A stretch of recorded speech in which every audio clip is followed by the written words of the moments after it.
just going to try the biscuit at the end. The little one that I made myself. Oh, yeah, they're really crunchy on the outside, but they're quite soft in the middle. Oh, they are lovely. They're really nice. Hi everyone, and welcome back to my channel, and if you are new here then hello and welcome. My name's Alexis, and in today's video I want to share with you how to make my delicious sea salt, which is optional, chunky chocolate, buckwheat biscuits or cookies. As I just mentioned, today I'm going to be sharing with you how to make some delicious sea salt chunky chocolate buckwheat biscuits. Now this recipe is very easy to do, and as you can see I have all of my ingredients laid out, so I am going to put all of them into a bowl like so. So I have about 200 grams of buckwheat flour here, and then to that I'm going to add about 50 grams of raw cacao powder. You could use cocoa powder if you wanted to as well.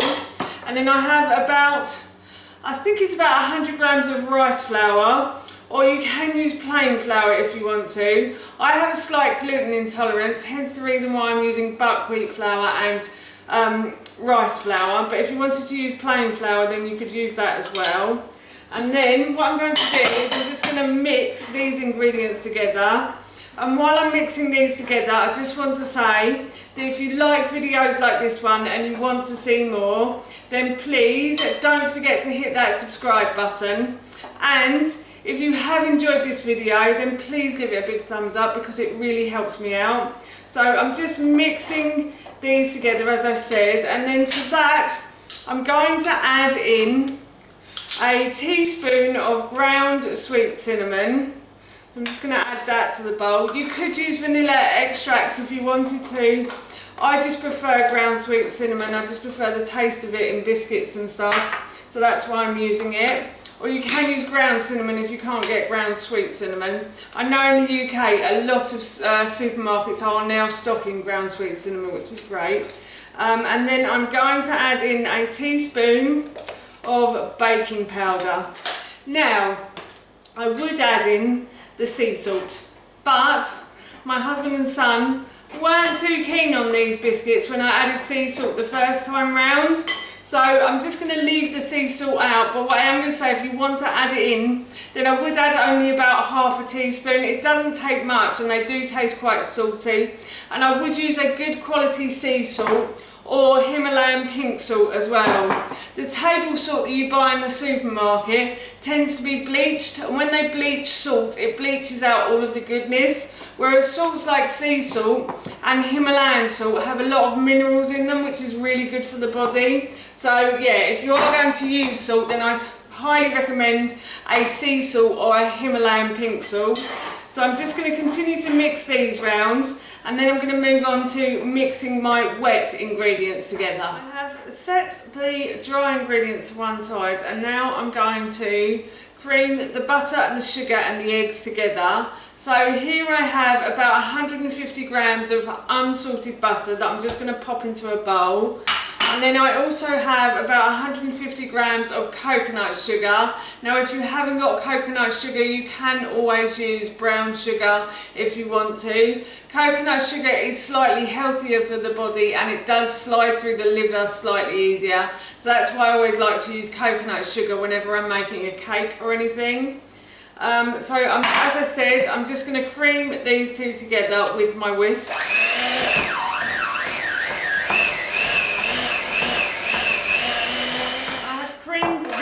And the sugar together into a bowl, and now what I'm going to do is I'm going to crack 2 eggs into a separate bowl, just to make sure I don't get any shell in them.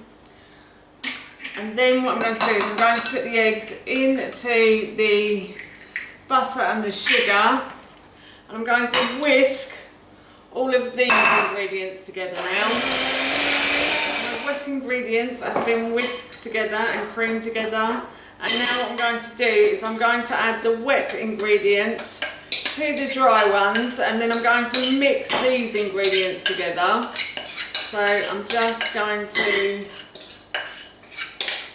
put all of the ingredients into this bowl like so. going to use a fork to do this. I know a lot of people would use a whisk, but I actually find a fork is a lot easier. So I'm going to put a fork in and just mix all of these ingredients together until they start to form a dough ball. So these biscuits you could give as a gift to a friend or relative this Easter, or these are really nice just to have in the house as a snack for your friends and family. Also, they're really nice to have with a nice cup of tea on a quiet afternoon when no one's at home. That's my favourite way to eat these biscuits, I have to say. A couple of these with a nice herbal tea, and I'm a happy lady, I have to say. So yes, as I said, I'm just going to continue to mix these ingredients together until they start to form a dough ball. I have mixed all of the ingredients together until they have formed a dough ball, and now what I'm going to do is I'm going to dampen my hands and I'm going to start making the cookies. Right, so my hands are nice and damp, so now what I'm going to do is I'm going to break off a bit of the biscuit dough or cookie dough, and I'm just going to make these into little chunky biscuits. So I'm just breaking off a bit. I'm actually going to roll it into a ball first of all, I think, like so, and then I'm just going to flatten it between my hands like you would a burger, and then I'm just going to put it onto the chopping board like that. The reason I'm putting these onto the chopping board is because after I've rolled all the biscuit dough out, I'm going to put these into the fridge, and that way it helps them to become slightly crunchier when you put them in the fridge. So if you put your baking tray in while the oven's preheating and then you put all the biscuits onto the baking tray, it should help the outside edge of the biscuit just to become slightly crunchier. It gives it a really nice texture, I find. I do have Pampered Chef stoneware as well though, so my biscuits might come out slightly differently to the way yours do. But good quality baking trays are always well needed when baking biscuits, I think. So yes, I definitely think you need to get like a stainless steel baking tray, because that will help the biscuits to become slightly crunchier, I think. So I'm just going to continue to make these cookies. I have finished making the cookies, as you can see, and I'm now off to put these into the fridge while my oven preheats. And I'm going to preheat my oven to 200 degrees, and I've also put my Pampered Chef stoneware into the oven as well. The oven has preheated and I've removed the baking tray as well. It's very warm, so what I'm going to do is I'm going to put the cold biscuits onto the baking tray like so. And I'm just going to continue to do this. I will say that if you are using a stainless steel baking tray, then I would suggest you spray it or you oil it before you put the biscuits on so that they don't stick to the bottom. As I have mentioned, these are Pampered Chef baking trays. These tend to cook the food quite evenly and they draw out all of the moisture that isn't needed in the food. So they are very good for the body and the stomach and everything. So that's why I like to use Pampered Chef stoneware when I cook my biscuits. You can't buy this in the UK anymore, so this definitely isn't an advert. I'm not sure if you can still get these in America, but if you can, I would recommend investing in a couple of these. These have lasted me years and I really like cooking on them because they really do cook the food evenly.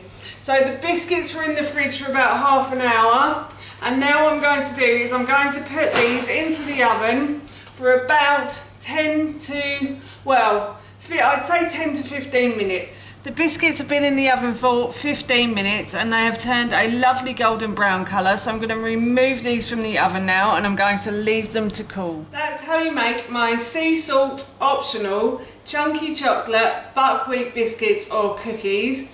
And that recipe I will link in the description box below for you. As I mentioned earlier, I'm going to be having these with a nice cup of tea this afternoon and I'm really looking forward to them. They smell and tasted so good, I can't wait. So for now, that's it from me. Thank you so much for watching. Please feel free to give me a big thumbs up if you enjoyed this video. And please feel free to leave any comments below. And please don't forget to hit that subscribe button. See you all soon. Bye.